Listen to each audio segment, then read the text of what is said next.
That was a nice move by Pipkins, taking it right to the rack himself. Wide open three, left wing, and it's good. Nylon, the dunk likes that, Matt. A three from the right side, and it's good! The one, Pipkins, the man, yet again.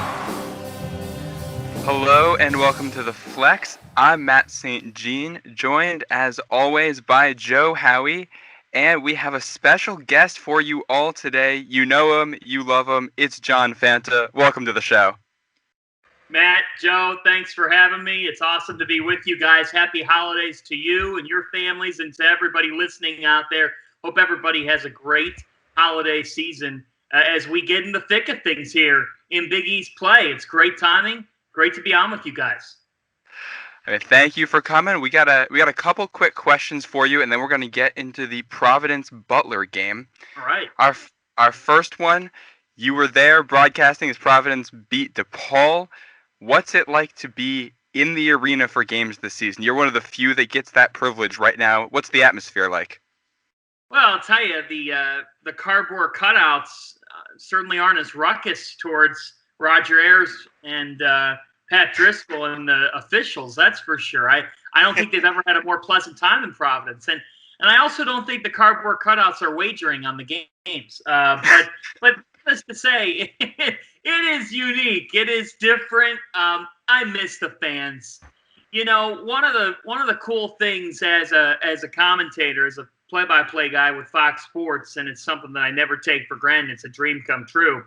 I love going to venues, and we're at our table before the game, and I'll typically get there about an hour and a half, 2 hours before the game. So when the fans start to come in the building, I adore when fans come up and want to talk a little hoops or get thoughts on the game. I think it's one of my favorite things to do before tip-off because we are pretty much waiting for the game at that point. All of our prep is done.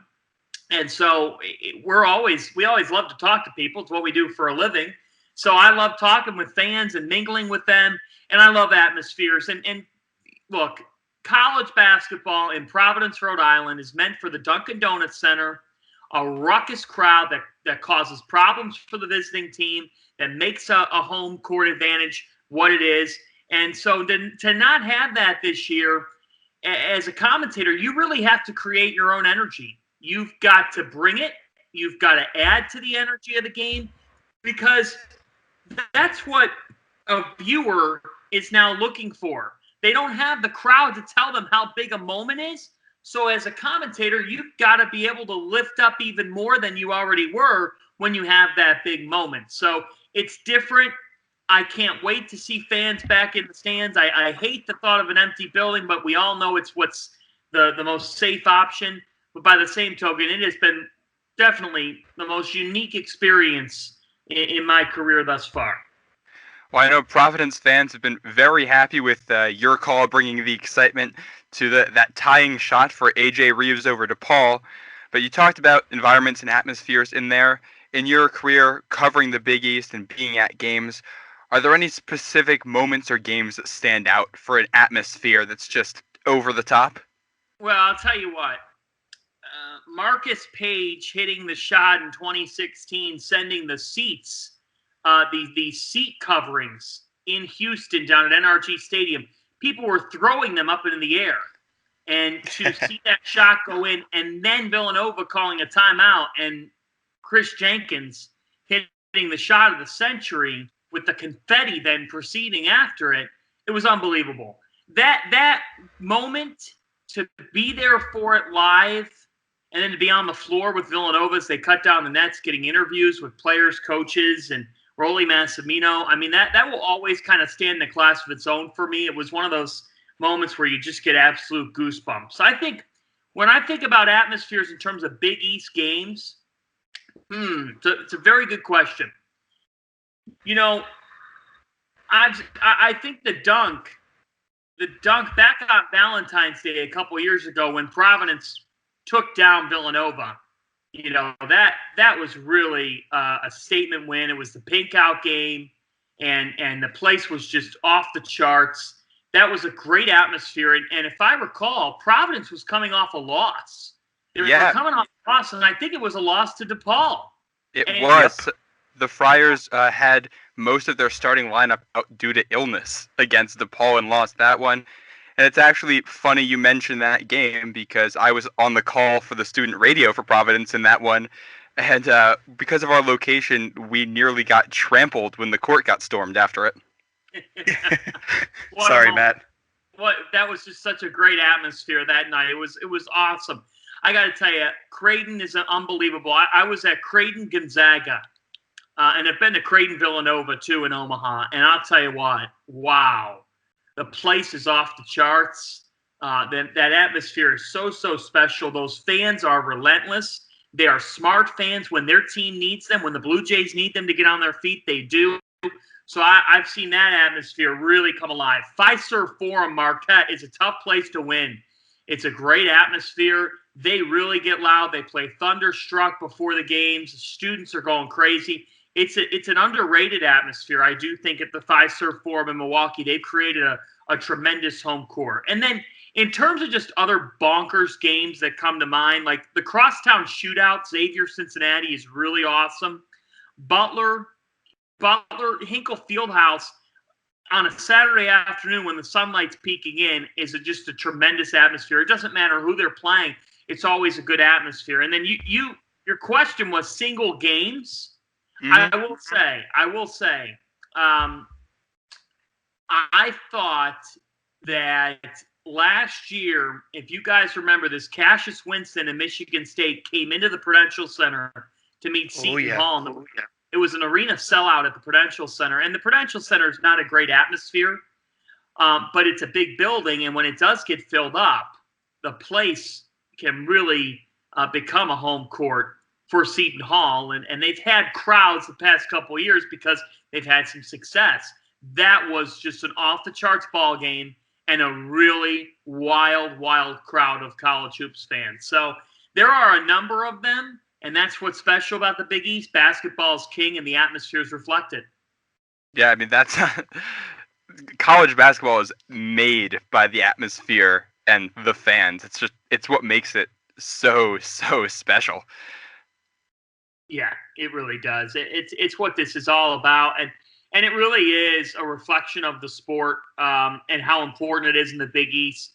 And I'll tell you, it's really cool to be able to get to a different venue every week or so when we're in normal times, and to just see what stands out about each fan base. Every fan base is unique. And in the Big East, people wondered in 2013, could this conference work? Would they establish a footprint? Well, they've established so much of a footprint that UConn came back to the conference. What does that tell you about what the league put together? That the proof is in the pudding, and I think that's it right there.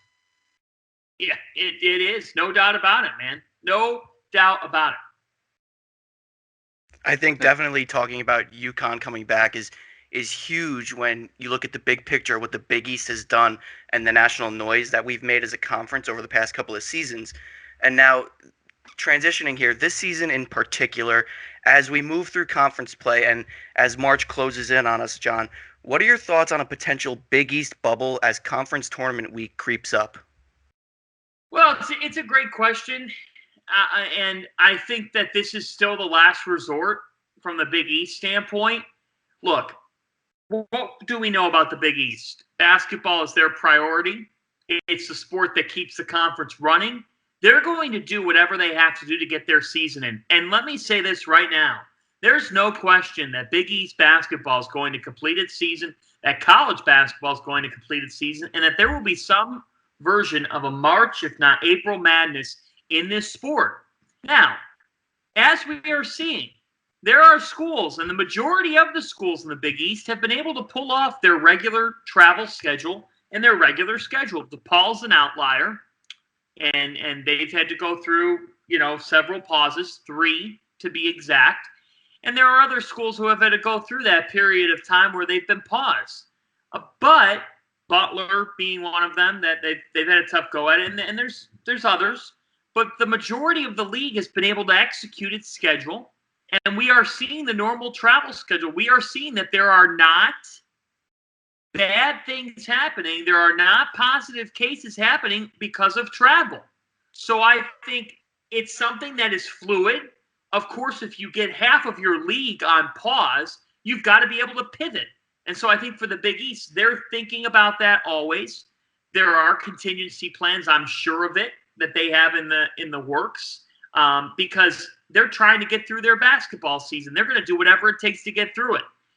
If a bubble is necessary to complete a season, the Big East would do it. But right now, the normal travel schedule is sufficing, enough so that it would suggest that you could continue to do this for the time being. Yeah, I think there's lots of reasons to be optimistic. You're spot on there. I think it's gone better than a lot of people anticipated it would. So, I mean, that's really all you can ask for this season. Coming back to the Friars a little bit, as we get ready to talk about the game, you're one of the few that's gotten to see Providence in person. How do you think Friars fans should feel about the season so far? Well, they should feel so-so. They should feel so-so. I wouldn't feel necessarily really good. I also wouldn't feel really bad. It's been an okay season to date. David Duke is the star we thought he would be. He's a top 5 scorer in the Big East. He's a playmaker. He could have a future in the NBA. Nate Watson is as improved as any player in the Big East and perhaps college basketball. He has taken a sizable leap to go from about 18 minutes a game to 30 minutes a game and be able to raise his numbers the way that he's been able to. Nate Watson has impressed me as much as any player I've covered in this sport this season. I love the way that he's taken it upon himself to get the basketball inside, will his way to a bucket. Okay. But we knew that those two players were going to be part of the glue of this team.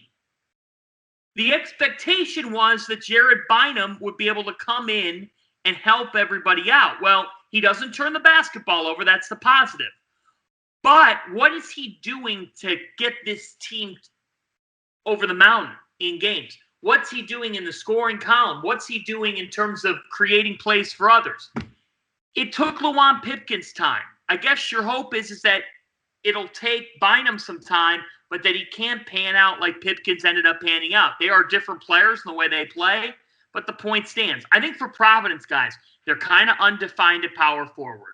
Greg Gant is a good defender. He brings some intangibles to the table. He does things you cannot see in his stat sheet, but he doesn't score the ball consistently. Noah Horkler appears to have been overwhelmed at times by the Big East and by a class up from North Florida. A.J. Reeves has been a disappointment. Up until Sunday, I would say that.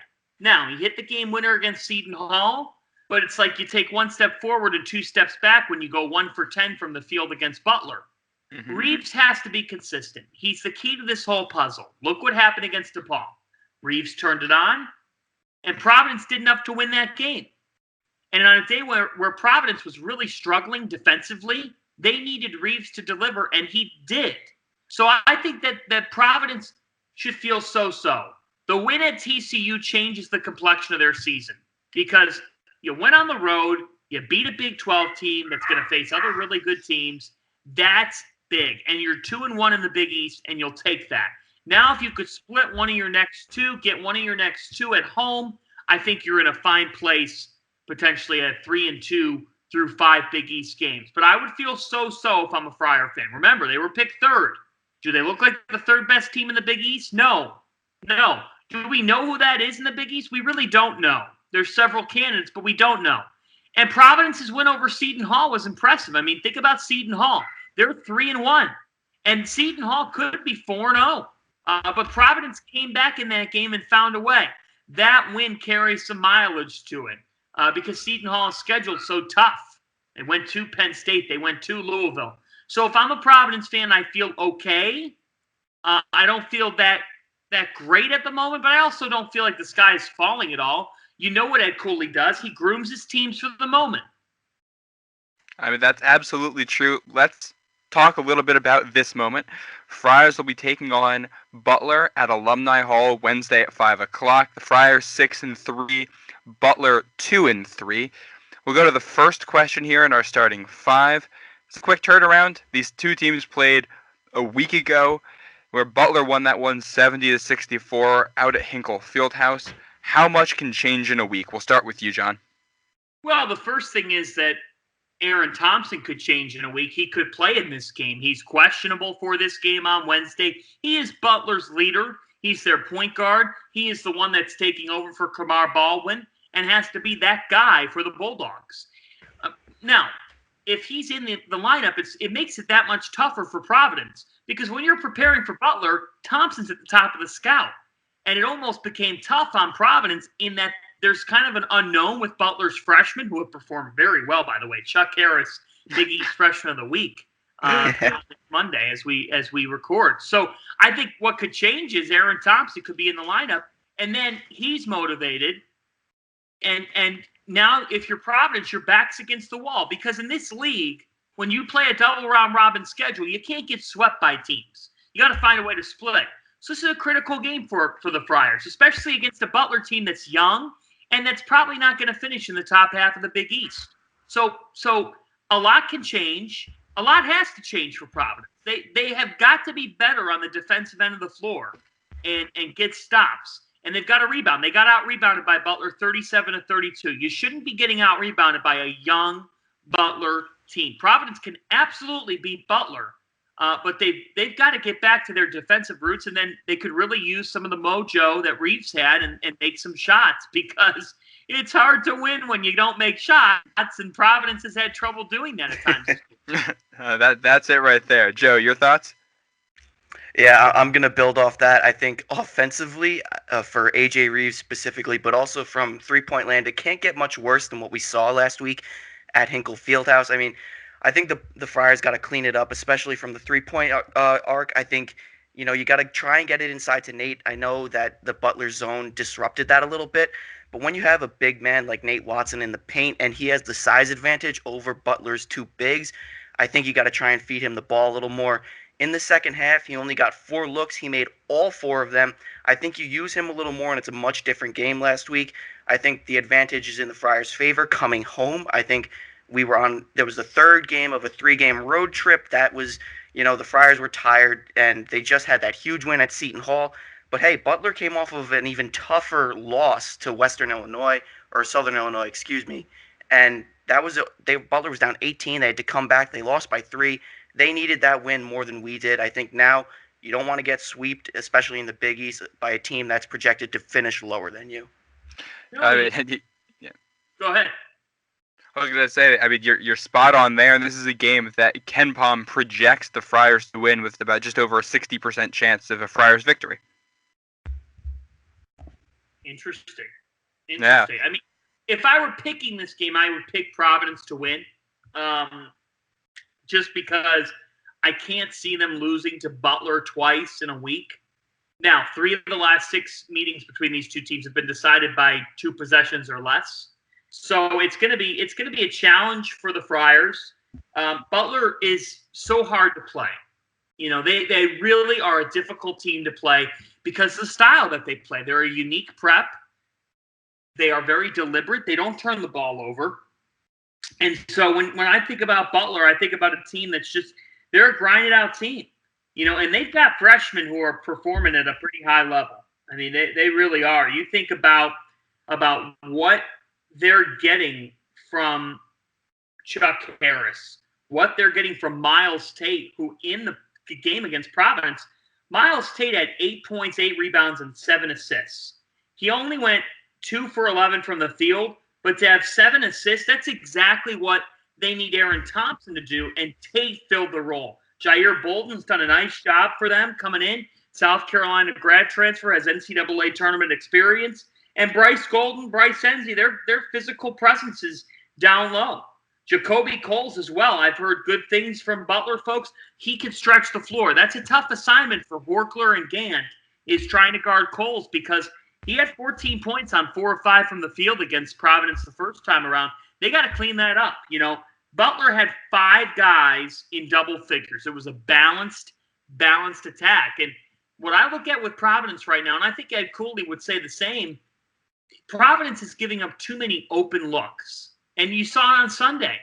DePaul got open shots down the stretch in that game. Charlie Moore with a 3 for the lead. Romeo Weems with a huge 3 for a late lead that then causes you to kind of scramble if you're Providence. So I do. I look at the situation heading into Wednesday, and I think for Providence, of course, they can't shoot the way they did from the perimeter. Think about if they shoot just decently, they win the game. They only lost by 6 at Butler. They probably win the game. But they went 4 for 26 in that loss at Butler. That cannot be the same way. And part of it is you're over-relying on the 3.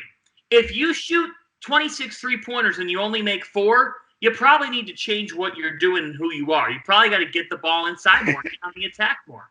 Yeah, you sound just like us on the post-game show for that one. I think this segues nicely to our second question here, and you talked about close games. Veteran leadership can mean a lot for those. You had 4 freshmen for Butler that have played very well. Tate, Harris, Wilmoth, and Coles. They had 38 points against the Friars last week.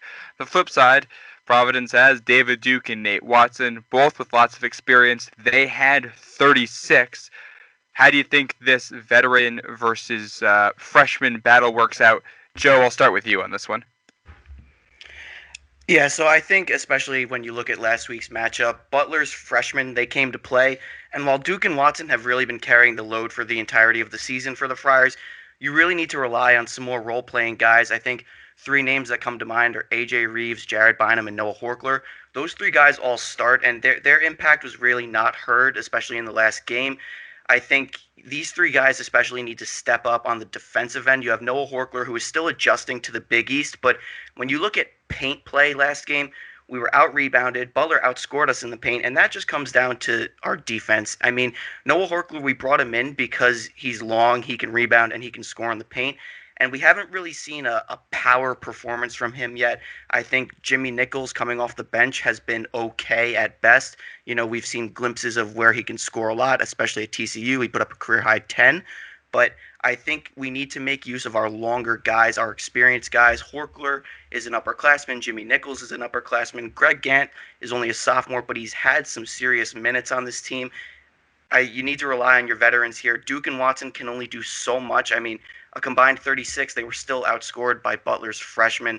You need to start getting your role-playing guys to pick up the pace a little bit here. Your thoughts, John? Yeah. Well, you're totally right. But I think that Nichols is probably the best bet of those 3 guys to give them another boost. He had 8 points against Butler. He went 3 for 3 from the field. He is long. He's got the athleticism. And Ed Cooley's been happy with the burst that he's brought to the table. In fact, I wouldn't be surprised if we see Jimmy Nichols back in the starting lineup at a point this season. And I just think at 6'8", with his athleticism, with his experience, he's played alongside these guys. It is clear that Horkler's not in the best place right now. Perhaps it's just adjusting to the pace and the physicality, but he did have a transfer year. He did go up against his teammates in practice. So I don't know what it is, but like Nichols has shown us the last couple weeks that he can handle the role of coming in and providing a bit of a spark. He's probably the best bet. But for this Providence team, at the end of the day, this is, Ed Cooley said it in the preseason, this is David Duke and A.J. Reeves' time. And if you're the Providence Friars and you're going to make the NCAA tournament in 2021, you cannot get swept by the Butler Bulldogs. You need to win this game. Your juniors need to play to the level that they're capable of. And this really comes down to the simple fact. Will the A.J. Reeves that we know is there continue to show up? Because he is the reason why Providence won Sunday's game. He is the reason why they won. He is such a difference maker when he is hitting shots. It's amazing what happens for Providence when they're starting to hit perimeter shots. It cleans a lot of things up. I like the way that he is starting to shoot the basketball. I can sense a confidence starting to emerge. But I think the key for Providence is what you just said as well. Like, who is also going to step up? Yesterday, at one point in yesterday's game, they were getting outscored by DePaul's bench 45-16. You know, that can't happen. That's something that's got to be cleaned up. Butler's not a deep team. They're not. So Providence should have just as many options, if not more options, against the Bulldogs. They didn't last week. And so I think as a result, expect Providence to attack the rim. Expect them to give Watson touches. Watson can pass out of the post. And this is the key will be, is Aaron Thompson going to come back? Because if Thompson's back and playing, it is hard on Providence because you have to play Butler so differently with Thompson out there. If he's not out there, you just faced this team a week ago. You know what they're good at. You know what their tendencies are. And you get them on your home court. You get to sleep in your own bed. Then I do like the Friars. The key variable to this matchup is Aaron Thompson and his status. You talk about A.J. Reeves there. That actually brings us perfectly to the third point we had for this one. He had probably his worst shooting game in college against Butler last week, 0 for 7 from beyond the arc, and then maybe his most complete game as a Friar against DePaul, 4 for 10 from beyond the arc. He hits that game-tying 3 late. You add on 5 rebounds, 2 assists, 3 steals, and one of those steals was essentially a game-saving play at the end of the first overtime to get the ball away from what would have been an open look for DePaul if he can't do that. Joe, what do you think is the key to getting Reeves going? So I'm a big believer, especially when it comes to A.J. Reeves, that he needs to see the ball go through the basket for his confidence. I think when you use him as a one-trick pony and you just keep giving him empty three-pointers, that it doesn't do anything but hurt his confidence and frustrate him. I think when you get him playing downhill, when you get him scoring in the paint, and then you start to set up three-point looks for him, he's already seen the ball go through the net a couple of times, and then his confidence is up. I think last night's a perfect example of it. We saw him driving to the hoop. We saw him getting open looks down low, and then when Ed Cooley drew up that fantastic play for him to tie the game, the ball went in because he was confident. He knew that he could score. It wasn't a frustrating, I haven't made a shot and I need to make this one. The weight was lifted off his shoulders a little bit. He's the kind of confidence player that you love to have on your team when he's hot, but when he's not hot, it's almost like, oh, don't give him the ball. But I think to get his confidence going, he needs a couple of quick buckets, a couple of twos. Maybe you can give him the ball beyond the arc, but get the ball through the net and then go from there with him. Is that what you've seen with him, John? Well, his first basket on Sunday in the win over DePaul was a lay-in. And then he had 2 free throws that he made. So it was before hitting a 3 that he did those things. He made a couple of defensive plays. I actually thought he was active defensively, more so than I've seen previous this year. He came up with a late steal. So it's doing some of the other things. Ed Cooley said it best a couple weeks ago. Sometimes when you're struggling, you're not going to get yourself back by just hitting a 3. You're going to get yourself back by doing some of the little things. A steal, an extra pass, the right play. That's going to get you confident the next time you take that shot. They can't stop giving him the basketball. He needs to be taking 8 threes a game. He needs to be taking 7 threes a game. Like, I'm okay with him doing that. If he's launching 6 to 8 threes a game, it is what it is. He is a sharpshooter, and when he gets on, he changes the game. I think of a blowout win over Creighton last year at the Dunkin' Donuts Center. He caught fire. The rest is history. A.J. Reeves needs to balance his feet. He needs to be in shot-ready form. When he's not in shot-ready form, when he's not balanced, he's not a good off-balance shooter, not a good, pull-up off the dribble type shooter. It's got to be a catch and shoot.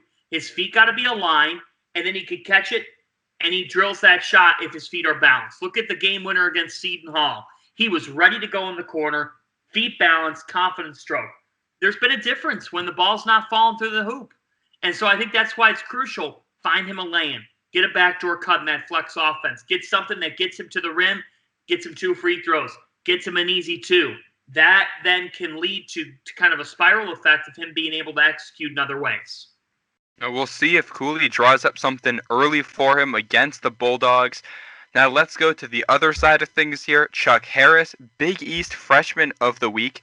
He's the 3rd Bulldog to earn that, the other 2 being Keelan Martin and Kamar Baldwin. So that is some pretty good company right there. What have you seen from the freshman, John?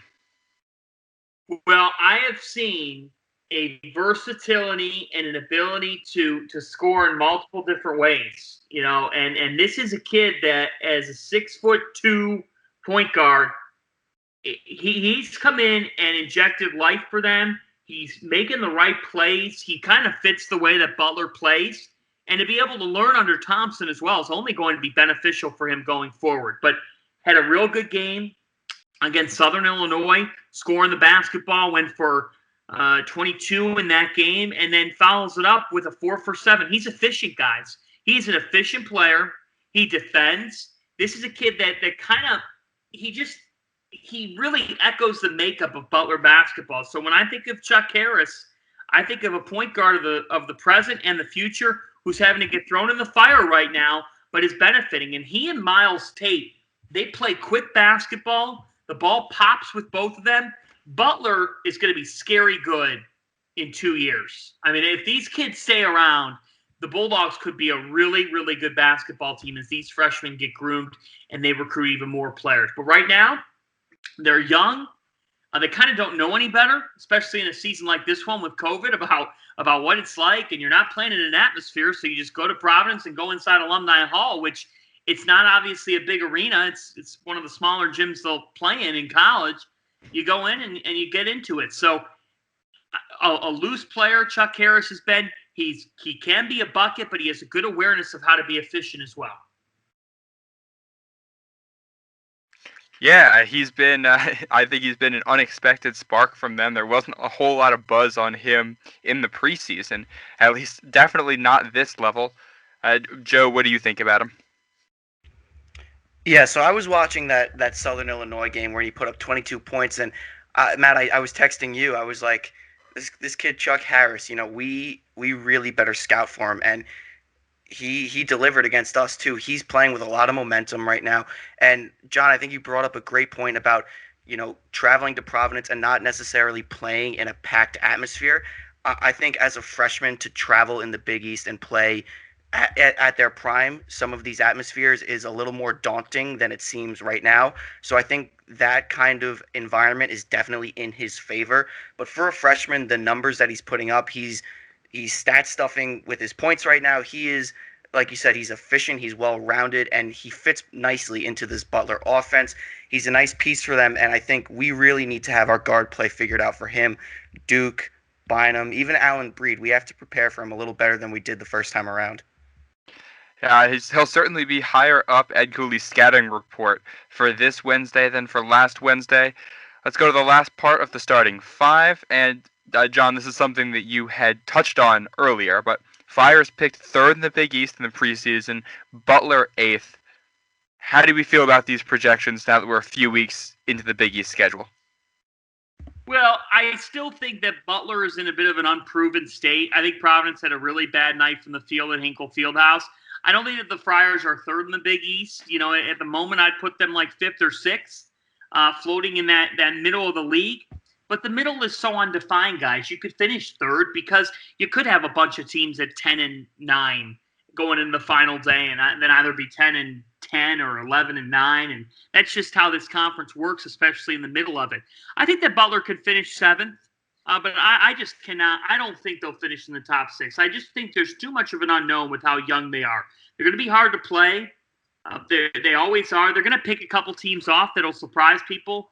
But I just think that this is probably a team that's closer to like 5 or 6 conference wins this year rather than 10 or 11. I just think they're too young. So I still feel okay about where they were. I just think Providence is probably 5th or 6th. The problem is in the middle of the Big East, like Xavier's 8-1. They deserve to be 3rd or 4th if I'm power ranking this league right now. UConn, we don't have enough of a sample size on.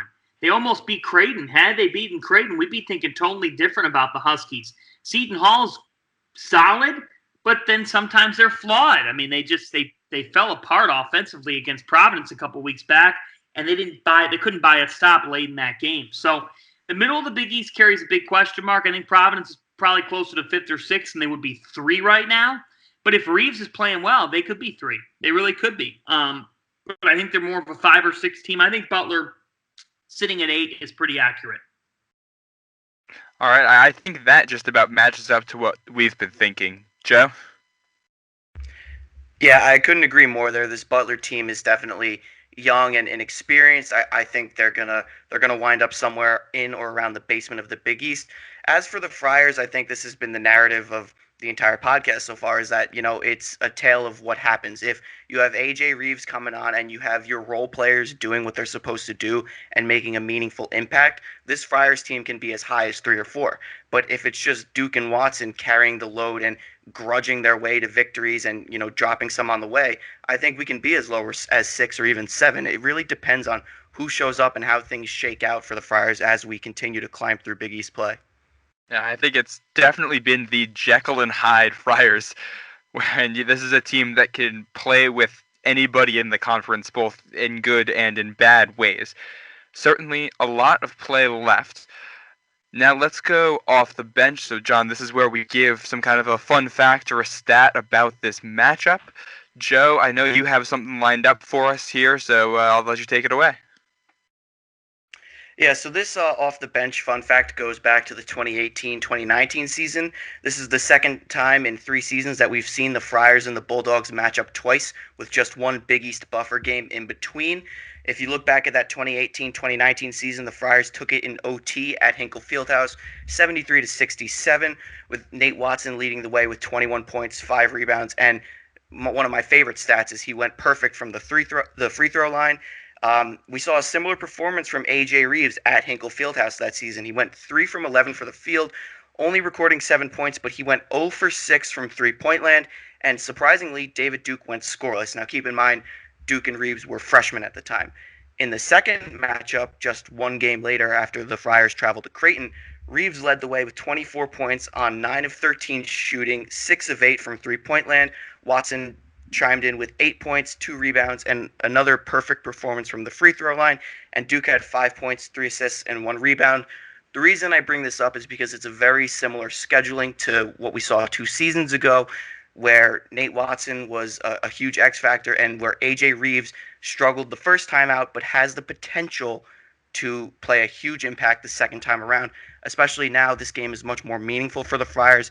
Back in 2018-2019, we won the first one on the road, so there was less of an urgency to beat them again. Now, you don't want to get swept.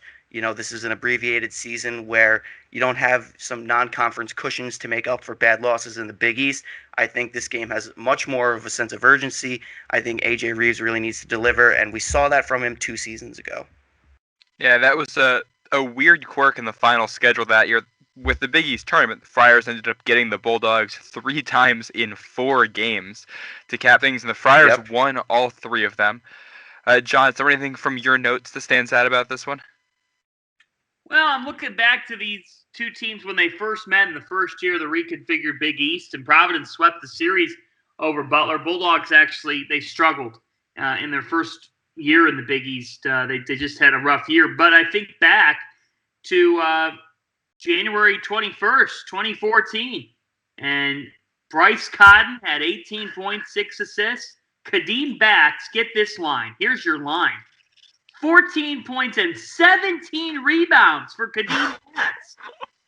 17 boards. Providence won 65-56. So just a little throwback, on the first meeting between these 2 teams. As I said earlier, 3 of their last 6 games have been decided by 2 possessions or less. Last year, they won on each other's floor. So home court really hasn't been a big thing. Providence has had some good success at Hinkle Fieldhouse. Ed Cooley won in a white dinner jacket there one year. I love that you just have that knowledge off the top of your head. This is what you get when you cover the Big East for a living. You remember watching the games. You remember catching certain things. It's fun. It's different. But I'll tell you, it's a game that it's really important that Providence can come into this one. And you guys said it earlier. This team may struggle to shoot the basketball. They should not be getting out rebounded. They've got Horkler, Gant, Nichols have got to accompany Watson on the glass. The biggest number I look at, and Ed Cooley pointed this out right away when we were talking to him on Zoom Saturday ahead of the DePaul game. He goes, we cannot be getting out rebounded 37-32. He goes, that's where I'm beside myself. So I look for that figure to change here the second time around. Yeah, the Friars are 5-0 this season when they win the rebounding battle. That's been the big sign for them all year long. How about this? They're 5-0. Providence is 5-0 when leading at the half. Look at that. I mean, that's what the Friars like to do. They beat you on the glass, and once they get the lead, they play that patented Ed Cooley defense. They don't let it slip away. You go back to that Davidson game of the non-conference. It got close, but Davidson never had a lead in that one. Friars were always kind of able to keep them at arm's length for most of that second half. Absolutely. No, it's the way that they need to win, and it's with physicality. And I think against DePaul, they didn't necessarily have that physicality. The good news is you found Reeves, but they got to bring that back here on Wednesday evening. Yeah.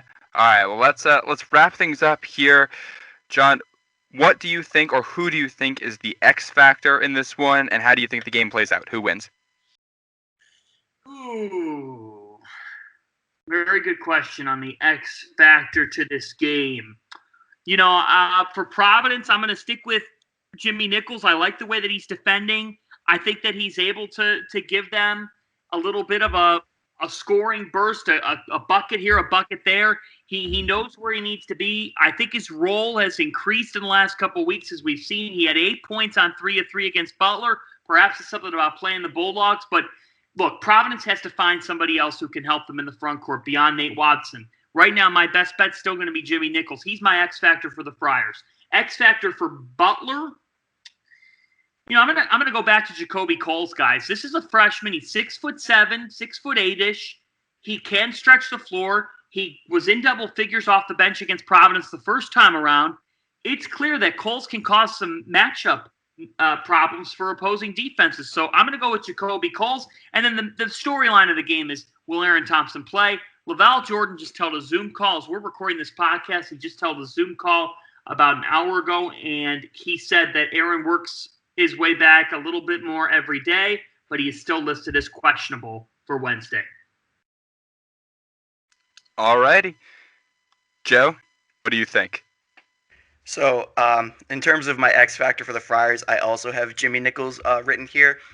For a little comparison, I compared 4 Butler bigs to 4 Providence bigs that all recorded 15 or more minutes last game. You have Bryce Enzi, Bryce Golden, Jacoby Coles, and Miles Wilmoth. They out-rebounded the Friars, Watson, Horkler, Nichols, and Gant, 18-16. And when you're a Friars team with this type of length and this type of athleticism at the 4 and 5 spot, that's just simply unacceptable. Jimmy Nichols, John, you touched on it perfectly. He is a great X factor to have for this game. He can bring you some scoring punch, but I really like him on defense. His wingspan is just ridiculous. He comes in, he brings a nice energy off the bench alongside Greg Gant. The two of them, they're long, they're almost positionless. They could play the 3 or the 4. These two guys, specifically Nichols, are really going to have to bring a punch off the bench if we want to see a Friars victory. We need rebounds, we need defensive stops, and you sprinkle in some scoring for those two, and I think the ball bounces the Friars' way. In terms of the Bulldogs, I think Aaron Thompson, he's kind of an enigma right now, whether or not he'll come back. If he comes back, I don't expect him to start. I feel like he'll be brought off the bench just because you're coming off of an injury. You don't want to push it too hard. But I think Chuck Harris, we talked about him in the starting 5. He was lights out against Southern Illinois. He had a great game against the Friars. I think we need to do a better job scouting him and preparing for him. And that's going to fall on the shoulders, essentially, of Jared Bynum, who is probably going to guard him. I wouldn't be surprised if we see Duke on him at some points, but Duke is a long positionless defender who is probably going to guard a couple of different guys. But the Bynum-Harris matchup is one that I'm excited to see. I want to see Jared bounce back from what has been kind of a lull these past 2 games. So Chuck Harris and Jimmy Nichols are the X factors for each team here. All right. Well, I mean, you heard it here from us. I'm going to throw out another name for X factor. I think Jared Bynum could be big as long as Butler keeps playing that zone defense. Having a point guard who doesn't turn the ball over and can navigate the zone is huge. We saw him start to hit some shots against DePaul, working that mid-range game. If he can keep doing that as well and add in a couple points, that could be the difference for the Friars. But you heard quite a lot from us about this one. Thank you for coming on, John. It was a pleasure to have you. Guys, Matt, Joe, again, happy holidays, happy New Year. I love joining you guys anytime. Thanks so much for having me. This should be an interesting ball game Wednesday, part of what should be a pretty intriguing night in the Big East. You've got DePaul traveling to UConn getting back in action, and then you also have Seton Hall at Xavier in what should be a really interesting game. So a pleasure to join you guys. Happy to do it anytime. Thank you, John. That's going to do it for us here at The Flex. Providence takes on Butler Wednesday at 5 p.m. You're going to hear from us after the game. Thank you for listening. Go Friars.